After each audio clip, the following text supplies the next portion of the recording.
Brian. And I'm Reggie. And this is R&B Talks. I'm sorry, guys.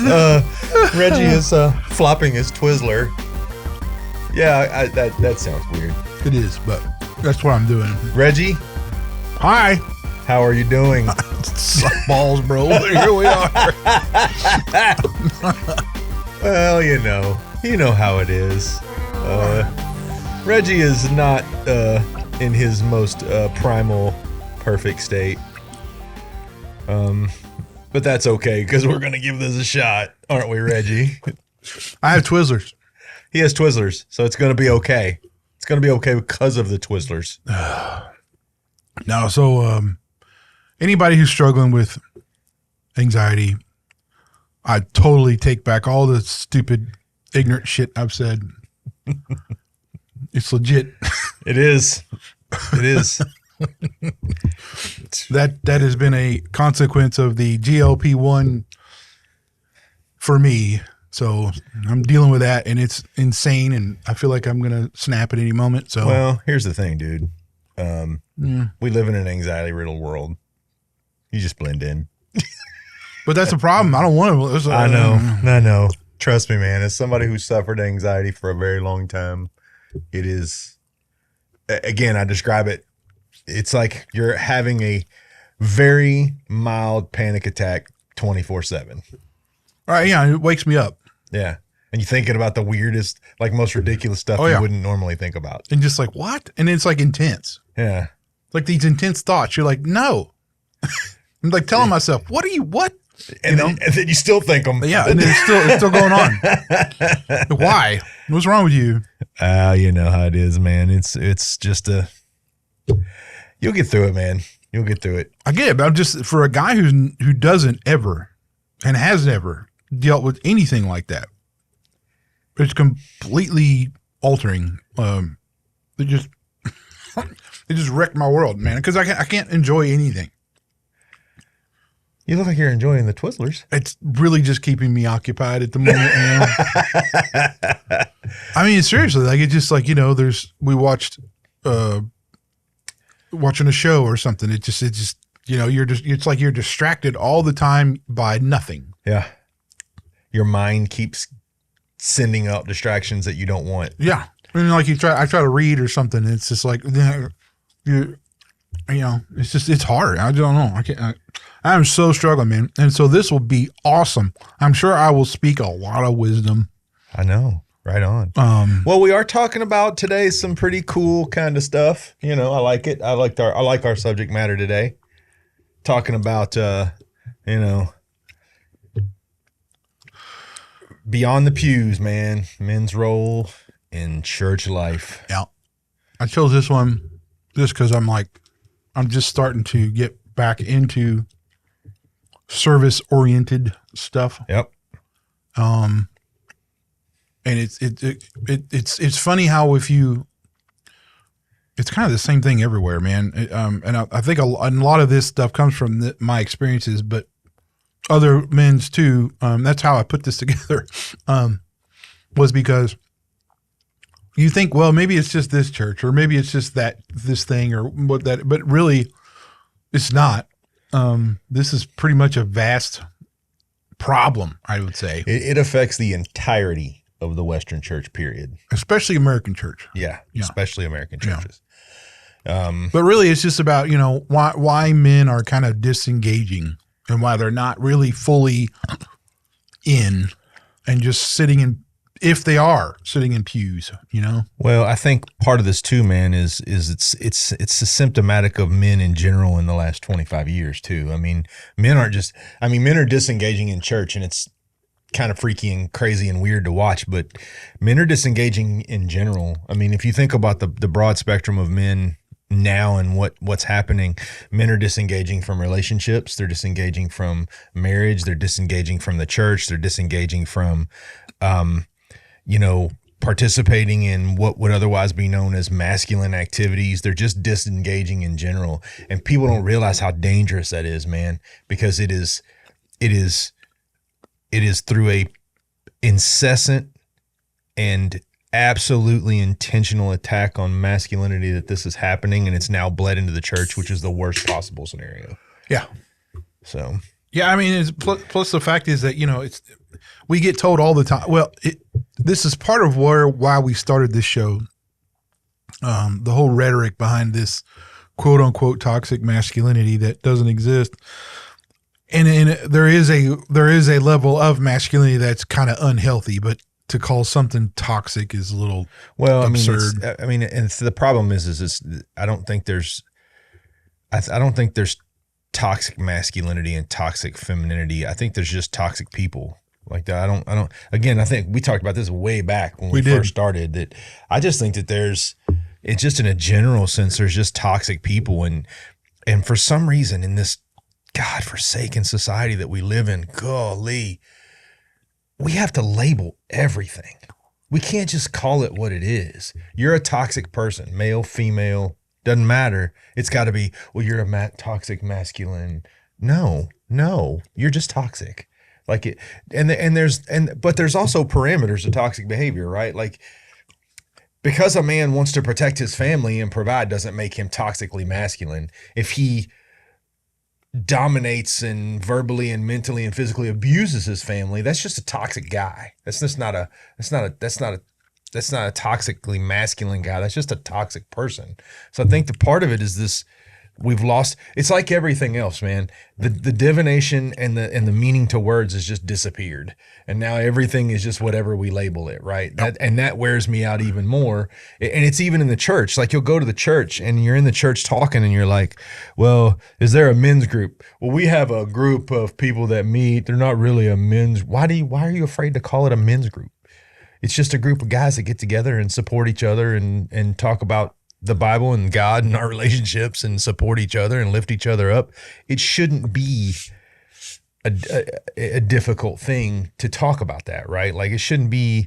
But, you know, tell me, when did you first notice, Reggie, men were disengaging in church? When was it started to become prominent to you?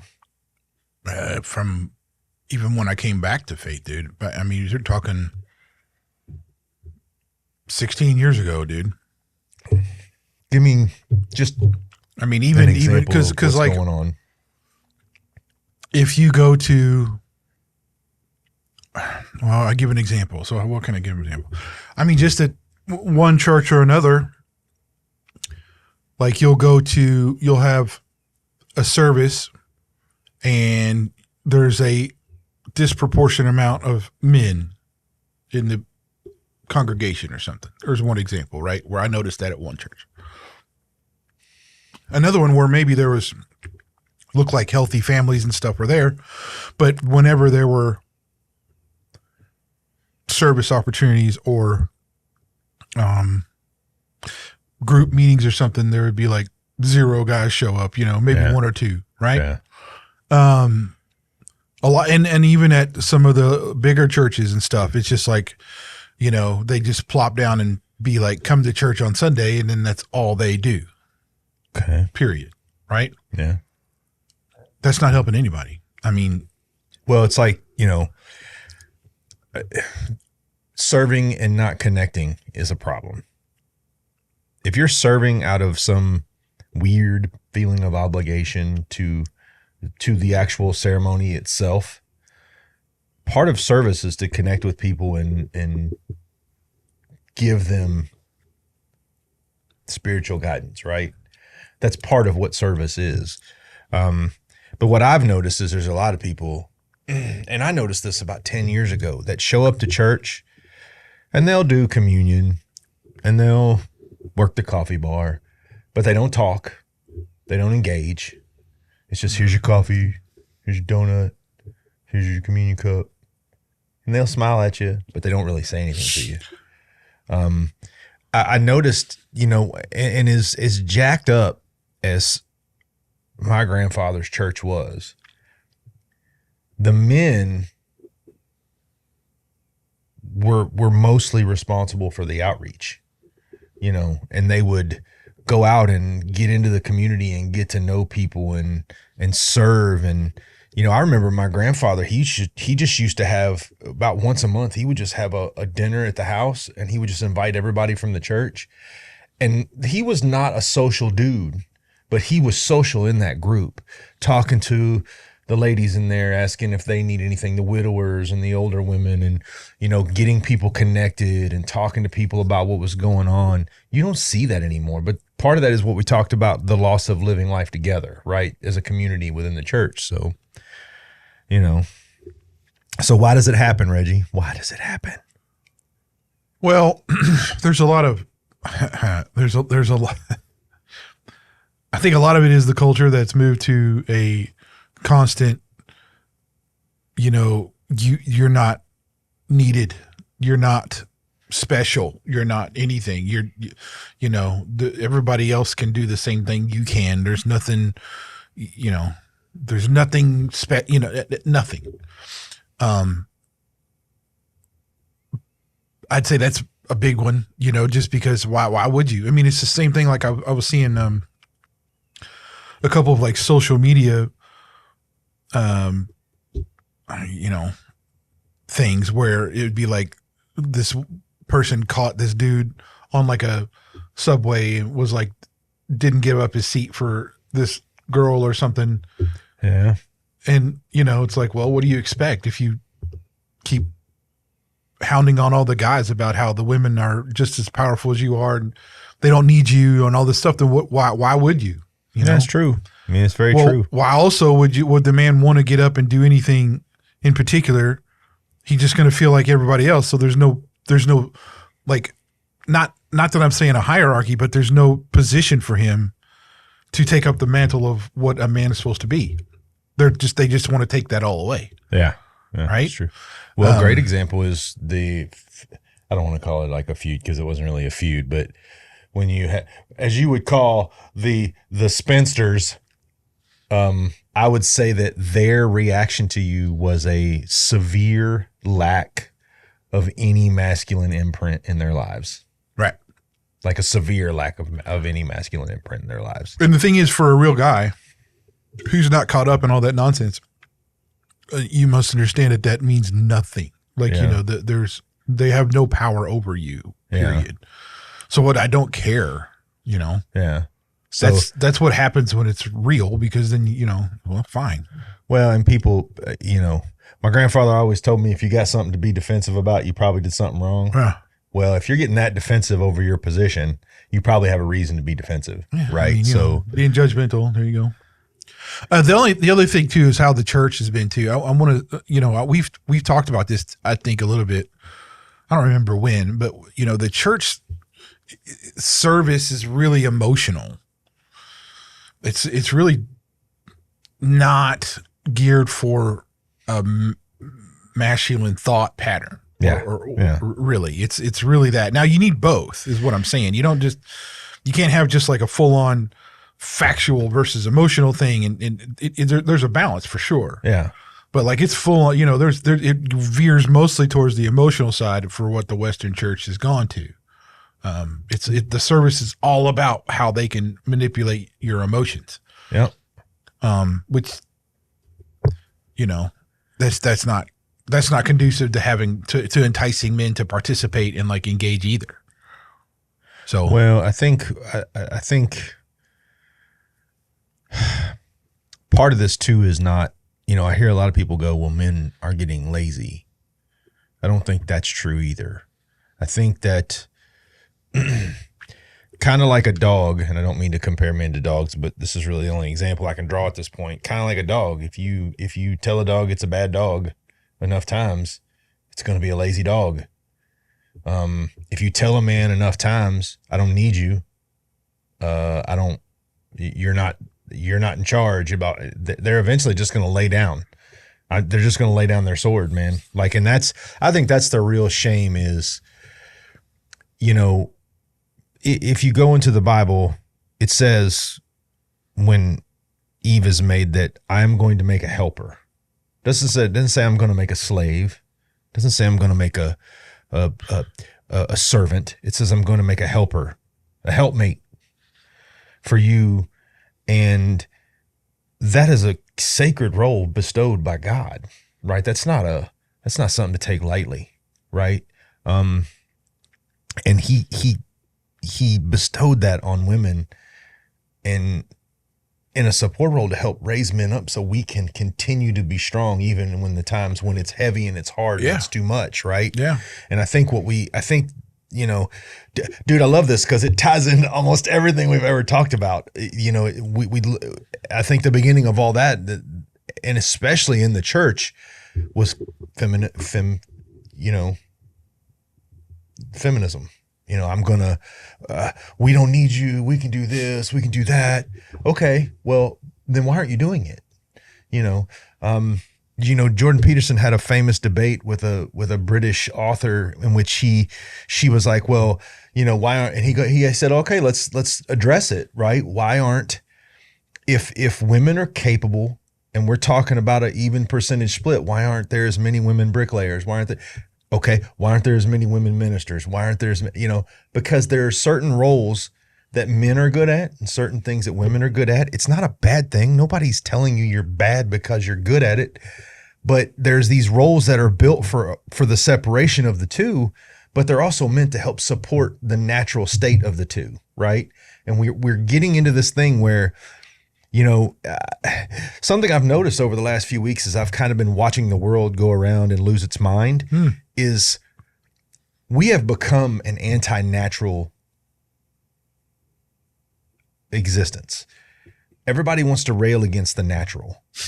And because they so badly want to insert their own dominance that they're willing to go against what's natural.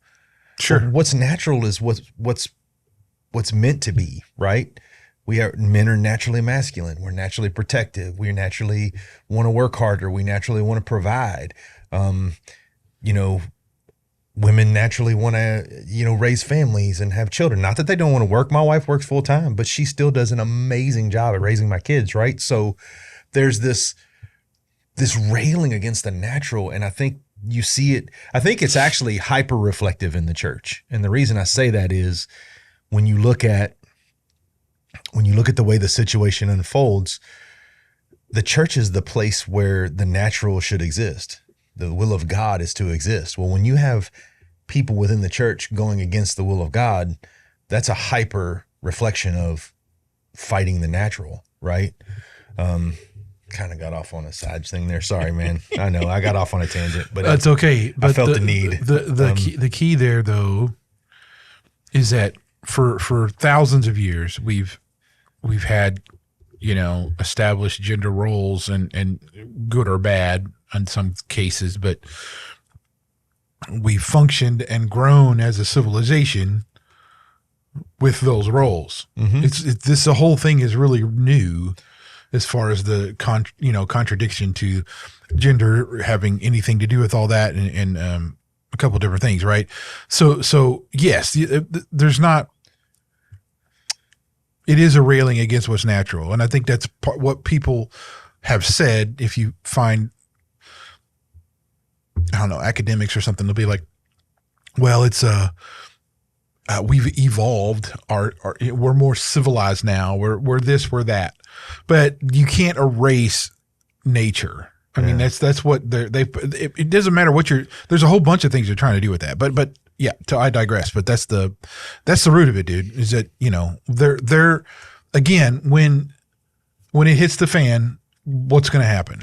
It doesn't matter what you think you are. It will become evident as to whose role is what. Mm-hmm. It will not matter. If you scrape all of the nonsense away, what is left is what is. Yeah. And that's as simple as that. Well, I think, some of the stuff that's in our outline I love, when it talks about the feminization of the language inside the church, right? Talks about, the bride of Christ, and talks,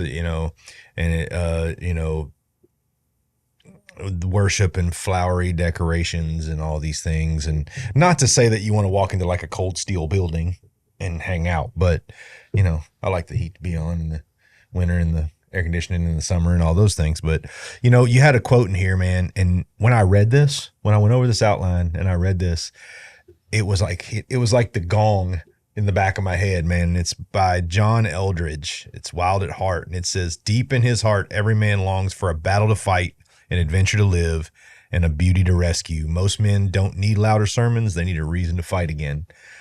Guys, I'm going to give you a reason to fight again. They're going after our kids. They're going after our security. They're going after our, our lineage and our heritage and our faith and our spirituality. There's your reason to fight again, right? If I was to give any man a piece of advice right now who was in the church and was struggling with the strength of his faith, my advice would be unapologetic. Be unapologetic for what you believe, man. What are they going to do to you? Right? They're going to make fun of you. They're going to say, "Ooh, I don't like you." That's okay. I mean, but there are still, this is where there are still places to be that welcome a Christ-like man. Yeah. I mean, there's not, it's not like these places are gone, and there's, you can still find these. I mean, even in churches, there's some churches who are realizing what this means, and they're trying to turn it around. Well, they are. Again, I get, as much hell as I give the Catholic sometimes, and don't get me wrong, I have a lot of people I work with are Catholic and they're great people, and I don't have an issue with that. They have remained very good at defined roles. They have remained very good at the expectation of the husband's role and the wife's role within the marriage. They have very strongly held to those things, even through the more liberal pope that came in and did that stuff. They still held to those roles for the most part, which I found was a very powerful example, right? Where in the Western church, this feminism movement, especially in the American church, of, well, we need female pastors, and we need, first of all, a female pastor is not going to relate to a man. It's just not. A man is on a different path spiritually. We worship the same God, but as we have separate roles within God, we have separate paths within God, men and women, right? So there's a dictum in the Bible that specifically says that men are to be in pastoral roles for a reason. Yep. Right? It isn't you're bad at it. It isn't. It's just what God put in place for us to follow, right? Yep. I love what Vadi said when he said, the church doesn't need to be arguing about the roles of men and women in the church. We need to be going by the Bible and what the Bible says about pastors and pastoral roles in the church. And we need to be loud, proud, and preach about that without any regret. And there are roles that women have within the church. And if you look at the way the church is built, essentially those roles mirror the marriage, right? If you look at the way, when my sons want them to do something hard, they come to me. When they need softness, they go to their mom, right? Sure. And it's not to say that I don't love my sons. I do. But I know that I have a specific role in their existence, and I have to play that role and do the things that God put me in place to do. So, but I think it's mirrored within the church, right? You look at, the women in the church who get together and care for others, the disenfranchised and the widowers and the people who have had loss and all those things within the church. And it's not that men don't do that either. You were very, very good at hanging out with me when my eyeball was falling out and all that stuff and making sure I was okay. But we do that a little differently. Yeah. You and I can sit in a room silent for an hour and not say a word and we're okay. Right. So I think, one of the things that is in this, and I really liked it, that I think would help lead us out of this is this third point, which is men are hungry for purpose, not just programs. How many men's breakfasts have you been to where you go in, everybody eats silently, the dude gets up front, talks for about 20 minutes, everybody prays, and everybody goes home? That's not what it's meant to be, man. We're meant to be connected, right? We're meant to connect to each other and spend that time lifting each other up. And we don't just want, I don't, now this may be a age thing, but I don't want to be entertained anymore in the church. I want to be challenged. I want to be mentally, spiritually, and emotionally challenged within the church. But see, this is where, so for me, worship is a hot button, right? Yeah. Especially when it comes to here. I don't mind an entertainment factor in a worship service. Yeah. But it needs to be purpose driven. Yeah. Yeah. Right? For sure. So there's a couple, this is both, this brings back to the other point and this one too. Worship has to it has to be extremely intentional, right? And there's no doubt about it. There has to be a distinct, definitive purpose for worship, and that is to lead people to Christ, not anything else. There's nothing else that if there's anything that's derivative of that, it's not. Yeah.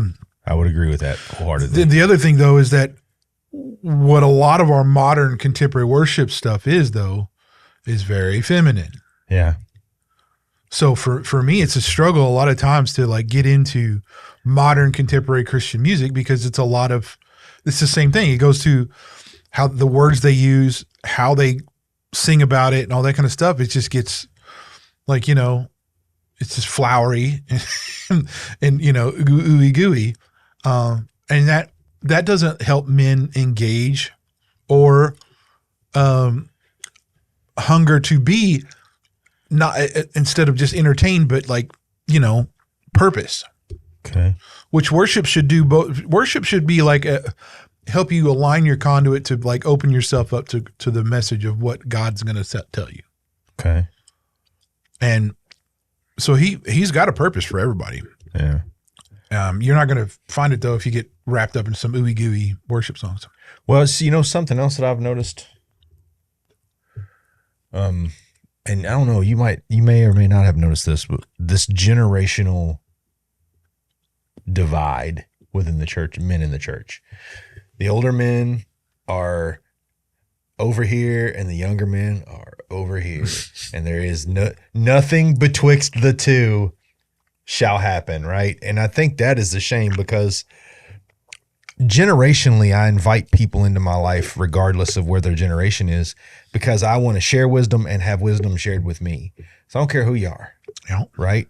And within the church, generationally, that's how we pass down the wisdom within the church. Wisdom on how to worship, wisdom on what it is to serve and, and do those things. And I think that, have you noticed that there's like just this huge like wedge driven between young men, and it's even like kids, people my age, and then people in the older generation, there's wedges between all of them. Yeah. Well, especially during the service too, because there's a difference in how you react and participate in the service between some people. And this goes actually it's not even cultural. I should say there's a lot of cultural aspects to this. It's not just generational. I would agree with that. Right? Because where there may be in being a more urban environment, it's a more lively type of engagement, maybe, depends on where you're at. Then if you go out in the country somewhere in a more rural setting where it's maybe a lot more subdued, especially from the men. Yes. Okay. Yes. So there's a lot of aspects to that. I mean, it's not just generational either. Now, how do you bridge those things? And I think that's where it becomes being unbothered by anybody's worshipful. I don't know. How would you say it? How they participate in a worship setting, right? Yeah. It doesn't really matter. Yeah. Worship means something different to all of us, and you can react however you want. I'm personally not one of those people who sit in the service. I don't sing. I'm not a singer. I don't like to do that. That's not my thing. I don't feel the need to do that. I know that look, I'm not going to get an argument about that being scriptural or anything. Not going there. I don't dance and flail around and arms go here and there. I really don't. I just like to just sit there and like meditate on the words and the music and stuff to try to just internalize as much of it as I can. I've been in places that I felt differently. And that's what I guess that's where I was going. Like, it's just all about how I'm feeling at the moment, but I guess I don't go into the worship setting with a particular purpose of doing certain movements. You know what I mean? Yeah. Like, it's just all about what I'm feeling at the moment. Anyway. So I would say that generationally though, I think it's not during the worship service where you're going to do anything generationally, like solve that problem. It's outside of that service. The more you have people, we're talking men, more we have men working together from old and young, they're working together to do certain things and not just sit in a pew. That's what will bridge this gap. You won't have that anymore, but it goes farther than just in the worship service. Well, it's something popped in my head while you were saying that. A word popped into my head and my mind just took off. Formulaic. Yeah. I think my biggest issue with church services is they've become entirely too formulaic. Why do we have, okay, everybody come in, shake hands, sit down. Here's the benediction. Okay, we're going to sing 3 songs. Okay, then we're going to have a prayer, and then we're going to sing one more song. And then we're going to have a service. The minister's going to come up and preach. And then we're going to sing one more song and you can go home. Dude, I'm sorry, but I'm not the guy that I want to grind away at the same thing every day. Like I have to be challenged in different ways. So if you put me in a service where I've got to watch, I don't care how many times you change the song. I don't care if it's just the blah, blah, blah, blah, blah, go home. I'm done after 2 weeks. Like, that's why I go to Sunday school, but I don't go to service. And it has nothing to do with the minister at our church. Amazing guy, really like him. Just, I have this, we've talked about this. I'm at this stage in my life where I am a sponge and I'm absorbing and I'm challenging myself. And that ain't challenging me spiritually to sit. Now, have I been in sermons and somebody say something? I'll be like, dang, man, I never thought about it that way. Yeah, for sure. Right? That happens all the time. I was listening to a sermon today and he said something in that sermon. It just blew the back of my head off, man. I was like, I couldn't believe it that I hadn't seen that myself. But it's this formulaic, and I think that's what kills men too, is this, our spirits are not formulaic. Our faith is not formulaic, right? Everybody's path to God was something different, right? And I think that kills the masculine spirit as well. There's some key phrases I look at in here in defining masculinity within the church. It does swing between 2 extremes, right? It's toxically masculine or their spiritual armor. Passive, quiet, soft masculinity that fears strength or challenge. What's missing? Strong but gentle, servant-hearted but bold, emotionally aware but anchored in truth. Those are the way. When I say masculine to somebody, I'm not saying dominance. That's not what the word masculine means. So, you put this, dude, you and your outlines, you make me sit and think all the time. My brain is just doing this. You're welcome. But it says Jesus wept. He also flipped tables. That's manhood. Yep. And I think you couldn't have coined it better with that, right? Like he was the ultimate symbol of masculinity, yep. Right? I'm going to love you all, but I'm also not going to pull punches. Like if you're wrong, you're wrong. Right. That's the big thing. The point being is like there is a formula here. that's what really needed to be understood. It's not that it's not that you have to be this exact thing, but like when we're trying to follow Christ as Christian men, then he is the example we should look to for everything we do, including being a man. Yeah. So you can't discount one thing he does and what he's done in the Bible and just completely nail that down to just Jesus's love, because that's not what his purpose was. No, he was not sent here to teach us how to love. No, he was not. He was sent here to save our lives and show us what sacrifice was. He was a kingdom bringer. He brought the kingdom of heaven to earth. Okay, if you want to think about it that way. And it's not, yes, Jesus is like he does love, and it's not like that isn't part of who he is. But to nail it down, this is what the progressive church does: is they scrape off all the other stuff and just leave it with that, right? Yeah, and that leaves you with a non-authentic vision of what Christ really was. Well, it leaves you with the squeaky clean, and it wasn't always squeaky clean. No, I mean, there's a reason why he scoffed at his disciples. He did not shy away from anything there. I mean, it's clear from the text that when a disciple would say something or whatever that he didn't agree with, he made that known. Yeah. He didn't shy away from that. He wasn't like all rainbows and cupcakes when it came to this. No, he didn't. He was pointed. Yeah. It was clear. Flipping the tables. Yeah. When it was like in his house or, no, he wasn't having any of that. Yeah, absolutely. I mean, and then at the other side, he did. He was like, he showed emotion. He showed like how he cared and loved for his people. Mm-hmm. And I mean, so yeah, there's two sides of the coin here, but it isn't just this, passive, non-action oriented man. Yeah. It's not. It's the opposite of that. So when we're in church and we're just being fed this soft stuff, it goes against our nature. Why would we want to be engaged with this like kind of like thing where we're saying, man, that's awful. It's kind of sad. Yeah. So,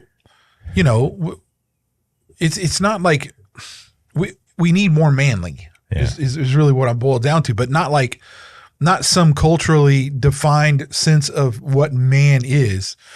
It's really about being a whole Christ-centered man. Yeah. We need more of those, right? Yeah.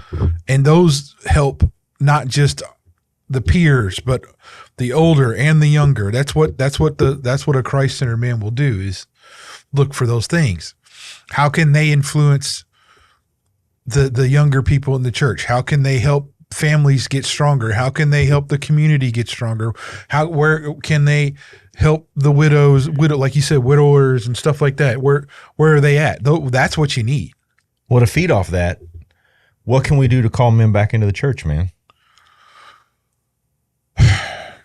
You got to have a way to define and become more conducive to a masculine environment.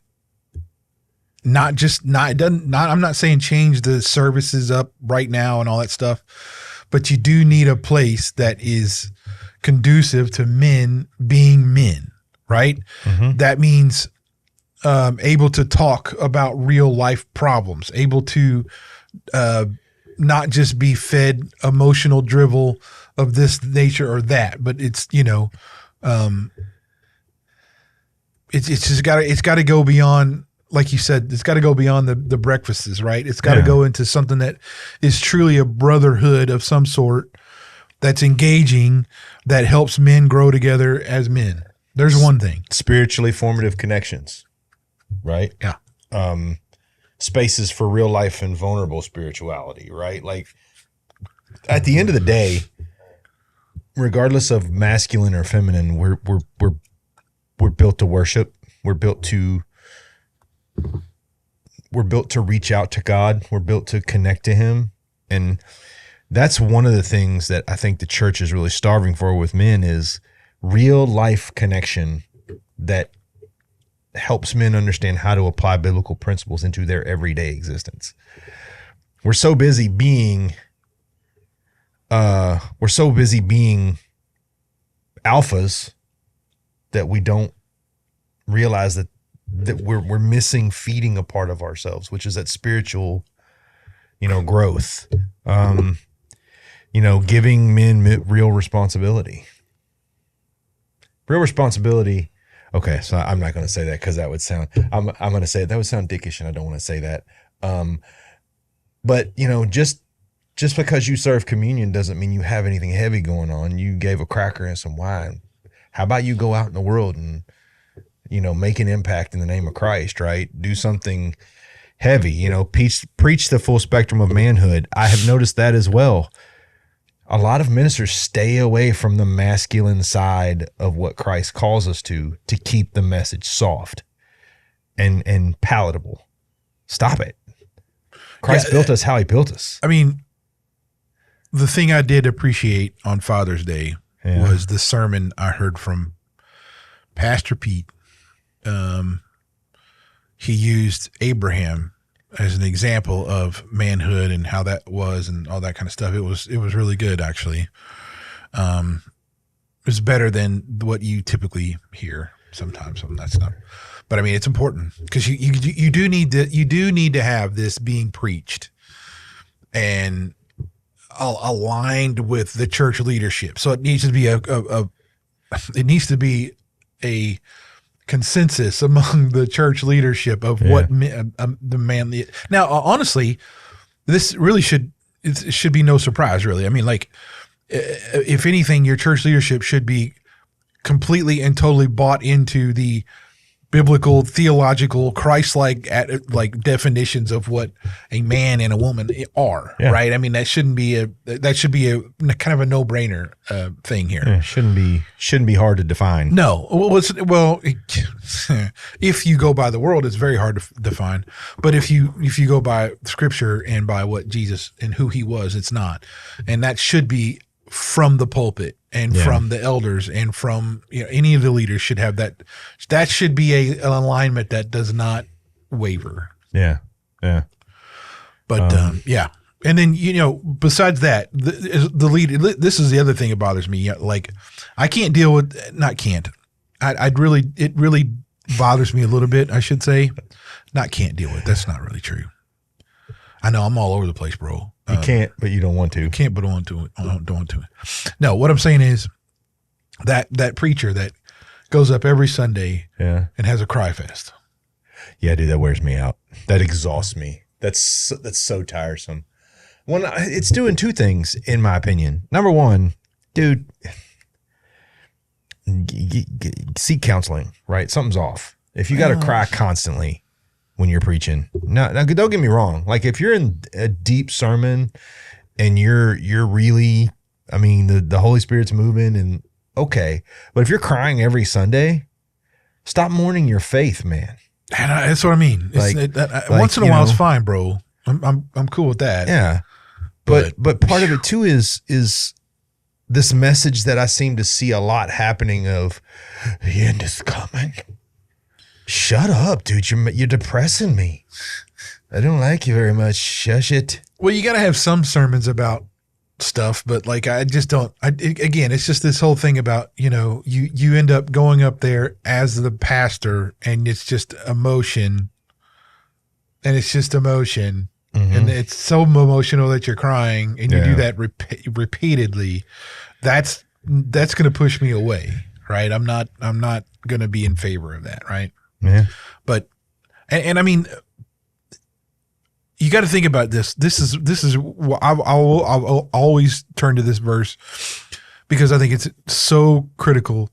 When iron sharpens iron, so shall men sharpen men. That's right. Right. Yeah. And to think about it in that perspective of how that is not a pleasant thing. That is not, that is brutal. It can be. It's not quiet. There's action. Mm-hmm. It's loud and it's like, intentional, and it does shave some stuff off. Right. Yeah. I mean, that's what men are. That's an illustration of kind of how men are meant to be molded. 1 Corinthians, be watchful, stand firm in the faith, act like men, be strong, but let all that you do be done in love.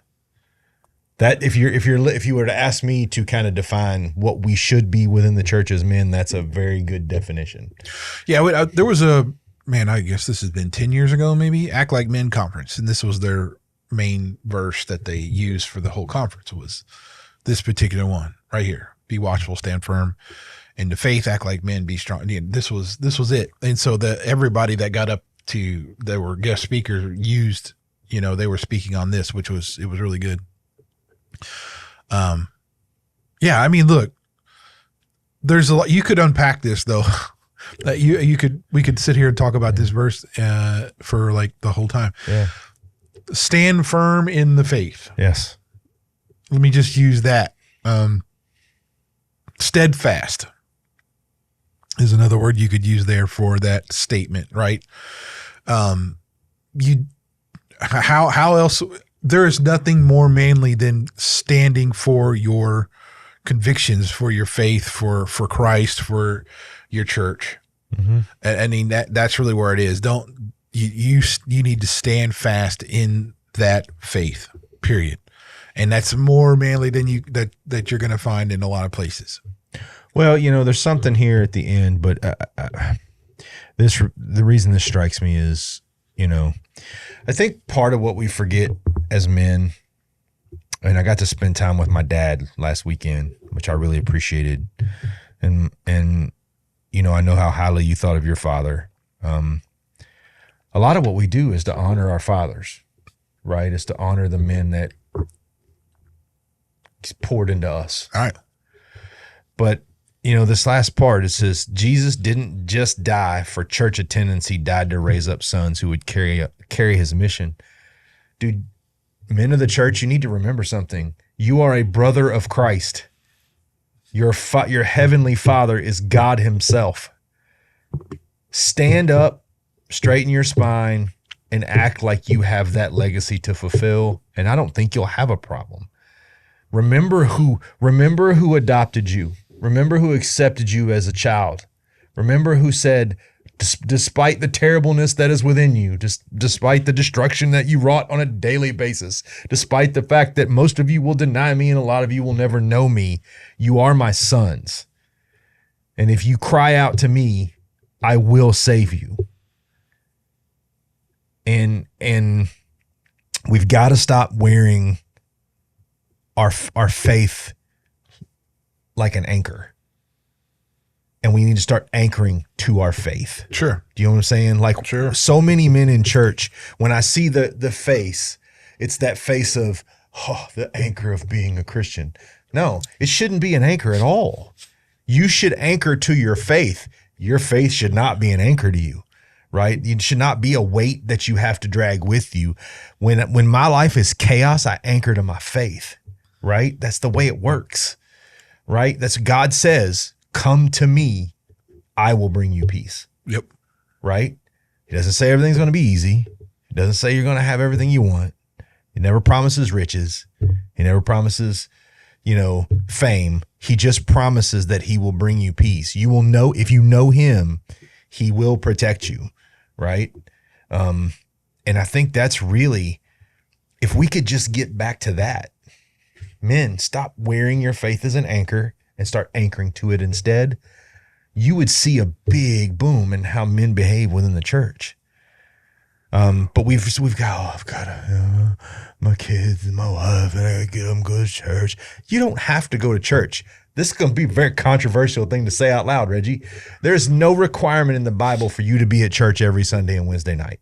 It is required that you commune with other people of God and live a faith-filled life. And yes, you want to go to church, but hey, man, I would rather see a man who is beaten down take a break from church and gather himself and come back stronger than see a man who carries the weight of the world into church and allows the world to blind him from what he needs to be seeing inside those walls. And I think that's where the dividing line is. I don't think of my faith in God as an anchor or a weight to me. I think of it as the thing that keeps me grounded, right? It keeps me from being the wild animal that most of us men would be if we didn't have God, right? We are usurpers by nature. I love when you say that. We are usurpers by nature. Well, guess what? God keeps me from wanting to enact in those behaviors, right? Like he does. But anyway, we could talk about this for a long time because there's a lot of like, honestly, when I was reading this, I was like, man, this touches almost everything we've talked about for the last year and a half. Right. I was like, this is one of those absolute things where we could just run wild on this for 4 or 5 hours and probably still not get to the end of it. Oh yeah, sure. So anything else, man? No, I mean, really, we've covered the basics of it. I mean, it's just about, men are important, and you, it doesn't matter who you are and who your family is or whatever. You have a purpose, and it doesn't. It's up to you to kind of, open your eyes and see what God's trying to point you to. But be active. Are you in the pew or are you in the mission? Dude, you need to be like a meme machine. A meme machine? You need to be a meme machine with all these lovely, like one-liners you come up with. I know, man. It's a shame AI did it for me. No, you had to ask the questions, right? Well, I did do that, but yeah, look, stand firm in your faith. Act like men. Exactly. That's it. Exactly. Anything else, Reg? No, I don't want to get into anything else, to be honest, just because I'm kind of irritated by a lot of other things. Anybody who's praying, pray for my boy because he's in the strugs right now, and I'm praying for him, and it's just one of those things, man. But guys, I invite you to be honest about these things with yourself, and I invite you to just, step back, especially men, step back and take a hard look at what you're doing. We're creatures of reason, we're stoic creatures of reason. We should be able to look at behaviors and discern whether they're healthy or not. So I would encourage men who are having trouble within church to step back and look at, even if you have to step back and look and say, hey, am I in the healthiest church? Is this the church I need to be in? Right? Are there opportunities in the church that maybe you're not even, you just haven't? Or do you know that there's opportunities there and you've just allowed the misery of your current existence to keep you from taking advantage? Reach out, man. Take advantage. Connect. Dude, there's people there that want to connect to you, and I would just encourage you to, when you're in that church, connect your family, connect yourself, and make something happen. Yep. We're R&B Talks. I'm Brian. I'm Reggie. See you guys. Bye-bye.